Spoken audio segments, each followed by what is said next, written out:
EV policy Delhi राज्य को अपनी पॉल्यूशन की समस्या को कम करने में भी मदद करेगी। इससे दिल्ली का पॉल्यूशन भी कम होगा और दिल्ली पे जो फ्यूल का बर्डन, आज कहते हैं कि ईरान का युद्ध हो गया, पेट्रोल महंगा हो गया, आज सरकार आपको कहती है कि आप इलेक्ट्रिक व्हीकल लीजिए। जिस तरह से ये रेवोल्यूशन एक्शन रेखा गुप्ता जी द्वारा लिया जा रहा है, जिस तरह से पिछली सरकारें जो सिर्फ और सिर्फ पॉल्यूशन के नाम पे कहीं ना तो कहीं राजनीति करते थे, पॉल्यूशन के नाम पे जब उनकी दिल्ली में सरकार थी तो कहते थे कि पॉल्यूशन जो है वो पंजाब से आता है, जब पंजाब में सरकार बन गई तो कहते हैं हरियाणा से आता है। पॉल्यूशन से तो हमको सोल्यूशन मिल सकता है। 1 अप्रैल 2028 को आ रहा, ये पहले ही आ जाना चाहिए था।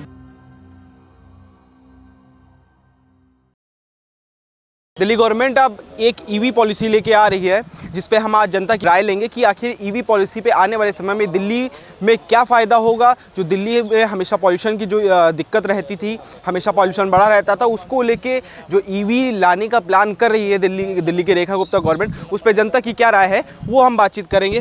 भैया क्या नाम हुआ? मेरा नाम दीपक झा है और मैं दिल्ली का ही निवासी हूँ।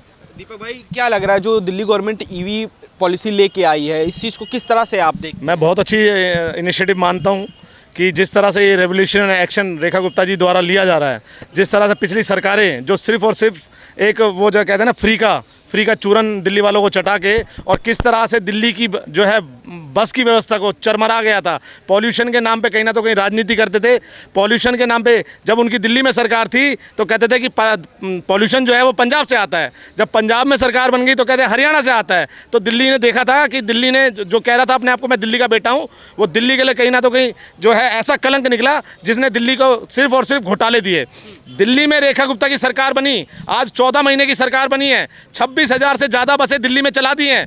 और देखिए इनिशिएटिव, इससे दिल्ली का पॉल्यूशन भी कम होगा और दिल्ली पे जो फ्यूल का बर्डन, आज कहते हैं कि ईरान का युद्ध हो गया, पेट्रोल महंगा हो गया, आज सरकार आपको कहती है कि आप इलेक्ट्रिक व्हीकल लीजिए। अपना कोई पुराना व्हीकल है तो आप उसको बेचिए, सरकार आपको सब्सिडी दे रही है। भैया आपके पास जिस चीज़ की कमी नहीं है, आज हमारे पास इतनी बिजली है कि हम अपने पड़ोसी राज्यों को बिजली दे रहे हैं, तो आप बिजली पे आइए, नहीं होता तो सोलर प्लांट लगाइए, वो भी उसके लिए भी सरकारें जो है आपको पैसे दे रही है। तो सरकार तो बड़ा दिल दिखा रही है, जनता को भी दिखाना चाहिए। आपको क्या कहना चाहता है जो रेखा गुप्ता गवर्नमेंट कह रही है कि ईवी लाने के लिए 26,000 बसें ईवी बसें लॉन्च की हैं दिल्ली के अंदर, देवी नाम से जो चल रही हैं। उसके अलावा भी जो रेखा गुप्ता गवर्नमेंट का प्लान है कि आने वाले 1 अप्रैल सन 2028 तक मोटरसाइकिल्स जो हैं उनको भी दिल्ली में मैक्सिमम जो है वो ईवी के तौर पर लॉन्च किया जाए।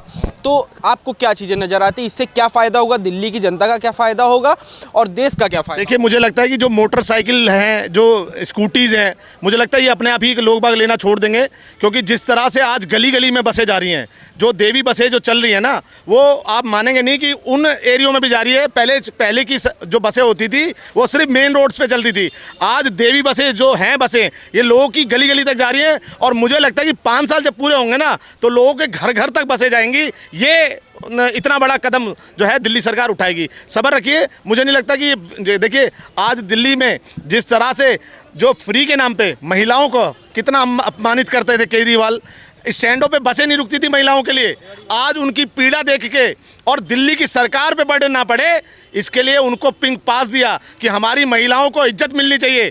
आज सरकार उसकी पीड़ा उठाती है।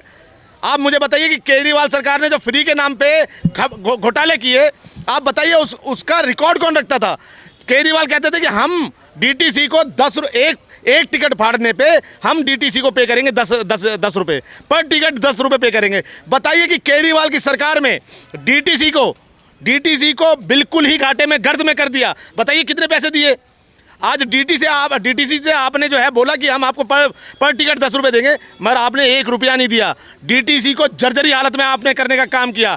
दिल्ली में अगर केंद्र सरकार नहीं होती, अगर केंद्र सरकार के द्वारा इलेक्ट्रिक व्हीकल नहीं दिए होते तो दिल्ली की जनता को बसों पे चलना भी दुर्भर कर दिया था। 2600 बसें थी, जिसमें से 1000 बस जो जर्जरी हालत में थी, सिर्फ और सिर्फ 1600 बसें जो थी जो पूरी दिल्ली का बीड़ा उठा रही थी, जो कहीं भी रुक जा रही थी, आग लग जा रही थी, खराब हो जा रही थी और ना जाने क्या क्या कृत्य हो रहे थे। देखिए भारत में सबसे ज़्यादा चलने वाली इलेक्ट्रिक बाइक है, मतलब जो पेट्रोल पर चले चाहे एथेनॉल पर चलने वाली, अब जो आने वाली वो भी बढ़िया है, क्योंकि एथेनॉल रहेगा तो पोल्यूशन कम होगा। भले पे एथेनॉल ज़्यादा कम माइलेज देगा, ज़्यादा एथेनॉल डालना पड़ेगा, लेकिन पोल्यूशन से तो हमको सोल्यूशन मिल सकता है। लेकिन उसके बाद आप लोगों को हर जगह कूड़े कचरा को ध्यान देना पड़ेगा, हर जगह नाली गली उस पर ध्यान देना पड़ेगा। उसमें उत्तरदायित्व तो हमारा भी रहेगा कि हम कहाँ कचरा फेंक रहे हैं, हमारे अगल बगल में नाली में कचरा जमी पड़ी है, कोई हमारे अगल बगल में टायर न लगा दे, कोई अगल बगल में कचरे न जला दे, ये सब ध्यान देना पड़ा हर जगह। उसके बाद जो ट्रैफिक है उसका ट्रैफिक का भी रूल रेगुलेशन होता है, उसको भी देखना पड़ेगा। उसके बाद जहाँ ज़्यादा ट्रैफिक लगता है उसमें फ्लाईओवर बनाने की कोशिश करा जाए। ईवी पॉलिसी जो आई है जिसमें 26,000 जो ईवी इलेक्ट्रिक बसें दिल्ली को दी गई है, दिल्ली की जनता को दी गई हैं, उसके अलावा एक प्लान चल रहा है कि आने वाले 1 अप्रैल सन 2028 तक जो ईवी मोटरसाइकिल हैं उनके ऊपर बढ़ावा दिया जाए, दिल्ली के अंदर 100% ईवी व्हीकल्स का चलन लेके आया जाए अप्रैल 2028 तक। तो आपको क्या लगता है, ये सारी पॉलिसी सुनने के बाद आप क्या सोचते हैं? देखिए, ये जो 1 अप्रैल 2028 को आ रहा, ये पहले ही आ जाना चाहिए था। जो बहुत पढ़े लिखे मुख्यमंत्री थे, कौन? केजरीवाल साहब, अपने आप को बहुत पढ़े लिखे, वो अब किसी को मानते ही नहीं थे कि पढ़े लिखे हैं, हम ही हैं जो पढ़े लिखे। लेकिन जो इतना पढ़े लिखे क्या करेंगे, जो पोल्यूशन सोल्यूशन नहीं निकाल पाए। पढ़े लिखे लोग मानते हैं कि हम बहुत पढ़े लिखे हैं, अब जब पोल्यूशन से सोल्यूशन निकाल के नहीं जा पाए, उसके बाद पंजाब को हमेशा क्या दोष देते थे कि पराली वहाँ जलाई जा रहा है। भाई अपने आप को बचा नहीं पाते, उसके बाद पंजाब जाते हैं तो पंजाब में वहाँ के न्यूरो रोकते हैं, फिर वहाँ से आएंगे यहाँ तो बोलेंगे यहाँ दिल्ली में पोल्यूशन हो रहा था, पंजाब में हो जा रहा।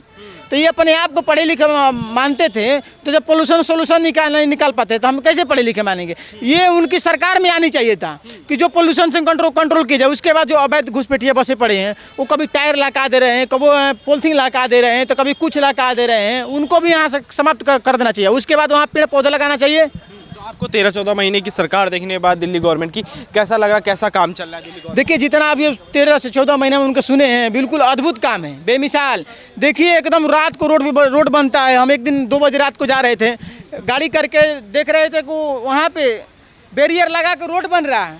ये क्या चाहिए, अद्भुत काम है। उसके बाद वही लोग खोज रहे हैं कि 11 महीने में क्या काम हुआ, जो 11 साल में काम नहीं देखे, जो 11 साल में काम का नाम नहीं सुने, वो 11 महीने में काम खोज रहे हैं। भाई, सोचने वाली बात है। हम ये नहीं कहेंगे कि काम इसमें भी नहीं है उसमें भी नहीं हो रहा था, लेकिन भाई 11 साल सब काम देखे नहीं, 11 महीना में सोच रहे हैं कि बहुत काम मिल जाए, ये गलत बात है। किसी भी तरीके को नियम निकालने के लिए, कोई चीज़ का सोल्यूशन निकालने के लिए उसमें टाइम लगता है। जैसे निकाली कि आगे के मार्गदर्शन दिखाई कि 1 अप्रैल 2028 से हम इलेक्ट्रिक बाइक चलाएंगे, तो बिल्कुल अद्भुत है। हम वो फायदा क्या होगा, आम जनता का फायदा क्या होगा? लोग कह रहे हैं कि इंफ्रास्ट्रक्चर है नहीं, आप ईवी व्हीकल लेके आ रहे हैं देश में। आम जनता ये बताइए, हम लोग क्या लेते हैं? ऑक्सीजन लेते हैं। जब ऑक्सीजन जहरीला हो जाएगा तो क्या होगा, उसका आयु घट जाएगा, वो जल्दी मर जाएगा, तड़प तड़प मरेगा। कैंसर देखिए ऐसे ही लोगों को हो रहा है, सबसे ज़्यादा दिल्ली में भर्ती हो जा रहे हैं लोग, सबसे ज़्यादा बीमार लोग हो रहे हैं। तो क्यों? जब ऑक्सीजन ले रहे हैं, जब वायु प्रदूषण हो जाएगा तो फिर फायदा क्या होगा? उससे बचाने के लिए अगर केंद्र सरकार और यहाँ के मुख्यमंत्री जिम्मेदारी ले रही हो, बिल्कुल, लेकिन इनसे पहले उनको जिम्मेदारी ले लेना चाहिए था। जैसे 100% ईवी की जो बात हो रही है आज दिल्ली के अंदर, जो पॉलिसी लॉन्च कर रही है दिल्ली रेखा गुप्ता गवर्नमेंट, उसमें लेके कहीं ना कहीं एक जनता जो है वो सवाल भी उठा रही कि भाई जो इंफ्रास्ट्रक्चर है वो आप कहाँ से लाएंगे ईवी का? कह दिल्ली में जगह कहाँ है, ईवी का इंफ्रास्ट्रक्चर कहाँ बनाएंगे? पेटीएम यूज़ किया आपने? जब पेटीएम आया था ना, तो लोग बागन में कहता हमारे साथ फ्रॉड हो जाएगा, हम तो कैश ही कैरी नहीं करेंगे। आज देखिए 90%, 80% से 90% लोग यूपीआई करते हैं। यूपीआई लाने का फ़ायदा ये हुआ कि जो फैक्ट्री में मजदूर काम कर रहा था, आज उसके डायरेक्ट अकाउंट में जाके पैसे जाते हैं और उसको कैश कैरी करने की ज़रूरत नहीं होती थी। मैं खुद भुगतभोगी हूँ। मेरे पिताजी जब मायापुरी में काम करते थे तो पता चलता था कि सैलरी मिली और बाहर निकलते ही जेब कट गई। तो आप ये मत करिए। सरकार अगर कोई जिम्मेदारी, सरकार आपको किसी चीज़ की आदत लगा रही है तो जिम्मेदारी भी सरकार की होगी। आज देखिए इलेक्ट्रिक व्हीकल, ऐसे इलेक्ट्रिक व्हीकल आ रहे हैं जो 350, 400 किलोमीटर जाके जो है चल रहे हैं। तो उसके बाद देखा जाएगा, जो व्यवस्था होगी बनाई जाएगी। कोई समझता था क्या कि मुंबई आप 12 घंटे में पहुंचेंगे, देहरादून 3 घंटे में पहुंचेंगे? कड़ा इंफ्रास्ट्रक्चर बनाया और उस पर बुनियादी सुविधाएं दी। तो सब्र रखिए, भारतीय जनता पार्टी की सरकार है और रेखा गुप्ता की सरकार है, जो बोलती है वो करती है। दिल्ली का भुगतभोगी हूँ। 27 साल से पालम विधानसभा में रह रहा हूँ। 27 साल से वहाँ पे सिर्फ और सिर्फ राजनीति किसकी हुई? टैंकर की। टैंकर माफिया चलाया, चाहे वो किसी की भी सरकार हो। आज ऐसी सरकारें आई। धन्यवाद करता हूं परवेज वर्मा जी का, जिन्होंने देखा कि अगर हमारी सरकार ने कोई वादा किया है तो उसका लाभ सबको मिलना चाहिए। 100 करोड़ का फंड दिया पालम विधानसभा को और हर घर जल पहुंचाने का वादा किया है। तो ये तभी है जब भारतीय जनता पार्टी और डबल इंजन की, ये तभी संभव हो पाया जब दिल्ली में डबल इंजन की सरकार है। 14 महीने लगभग हो गया है दिल्ली गवर्नमेंट को, आपकी नज़र में कैसा काम कर रही है? क्योंकि कई ऐसे मुद्दे जैसे डिसिल्टिंग हो गया, यमुना की सफाई हो गई, अटल कैंटीन हो गई, और अभी जो गर्मी की जंग दिल्ली कूड़े का पहाड़ हो गया, और जगह जगह जो पानी के मटके रखे हुए हैं पानी पीने के लिए, ORS का घोल, ये सब चीज़ें प्रदान की जा रही दिल्ली गवर्नमेंट के द्वारा। इन सब चीज़ों को देखने के बाद दिल्ली की जनता क्या सोचती है? दिल्ली की जनता ये सोचती है कि जो हमने जहां अपना वोट दिया, वो कहीं ना तो कहीं उसके लिए हम अपने आप को धन्यवाद मानते हैं कि अगर हमने फिर से इस केजरीवाल को चुना होता तो फिर ये वो जो है वही करता। केजरीवाल ने सिर्फ और सिर्फ दिल्ली की जनता को बेवकूफ़ बनाया, चाहे टैंकर घोटाला, बस घोटाला, CCTV घोटाला, हर चीज़ में घोटाला किया। इन्होंने कहा था कि हमारे सरकार बनते ही हम जो है दिल्ली के ठेके बंद कर देंगे, महिलाओं से पूछेंगे, जगह जगह नुक्कड़ लगा के। पता चला कि जब इनकी सरकार बनाई तो इनमें इतना लालच बढ़ गया कि 524 ठेकों की संख्या 624 ठेकों की संख्या 824 कर दी। इनसे बातें मत करिए, ये तो सिर्फ भ्रष्टाचार में लिप्त हैं। और आज दिल्ली में भी देखिए ना, दिल्ली में जो स्कैम हुआ, आज उसको उजागर किसने किया? स्वयं रेखा गुप्ता ने किया। आज उनकी सरकार का लोग थी ना, वो वनस्थली अग्रवाल जो थी, जो 25 साल से कार्यरत थी, लोगों ने नहीं किया, घपले किए।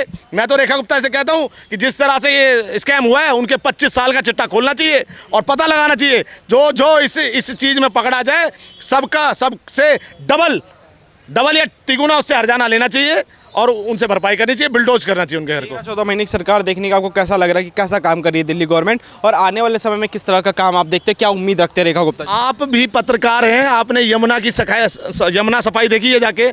मैं ये कहता हूँ कि पूरी नहीं हुई, मगर आप ITO में जाके देखिए, जिस तरह से पहले छठवर्तियों पे FIR कराई जाती थी, उनको छठ नहीं मनाने दिया जाता था। आज एक ऐसी सरकार आती है और कहती है मनाइए छठ, हम आपकी सरकार है, जिम्मेदारी लेते हैं, आप हमें कमी बताइए, हम उस कमी को जो है दूर करेंगे। मगर यमुना की सफाई हो गई, इलेक्ट्रिक व्हीकल हो गया, जल बोर्ड के अधिकारियों को टाइट करने का, सड़क की बात के, आरोग्य मंदिर हो गए, 5 रुपये में अटल कैंटीन में खाना मिल रहा है। ऐसी महामारी में जब लोगों के घर में गैस नहीं था, जो कह रहे थे हमारे घर में गैस नहीं है, हम खाना कहाँ से बनाएंगे, तो भारतीय जनता पार्टी और रेखा गुप्ता की सरकार ने अटल कैंटीन खोली है। भैया, तुम्हें खाना बनाने की भी जरूरत नहीं है, सिर्फ 5 रुपये लेके जाओ और भरपेट, ये नहीं है कि 2 रोटी दे दी, भरपेट खाना खाओ, 2-4 रोटी, चावल, अचार, दाल, सब्जी 5 रुपये में। और पिछली की सरकारें क्या करती थी? पिछली की सरकारें लड़कों के लिए ठेके खोलती थी, और जब उन्होंने देखा कि लड़के जो है दारू पी रहे हैं, उनकी मानसिकता इतनी गिर गई कि उन्होंने जो है महिलाओं के लिए भी पिंक ठोके खोले, बच्चों के लिए टेट्रा पैक लेके आए। ये इनकी केजरीवाल की उपलब्धि थी। और अब तो मैं कहता हूँ कि दिल्ली और बंगाल अभी झांकी है, पंजाब से पैगवंत मान को खदेड़ना अभी बाकी है। पंजाब से भी उस पैगवंत मान को सटे राज्य हैं। अगर कोई प्रभावित है, अगर पंजाब का कोई नागरिक अगर उस भारतीय जनता पार्टी के कार्यों से प्रभावित है, तो मुझे निश्चित तौर पर लगता है कि पंजाब में भी इस बारी मोदी जी की नीतियों के साथ लोग जाएंगे।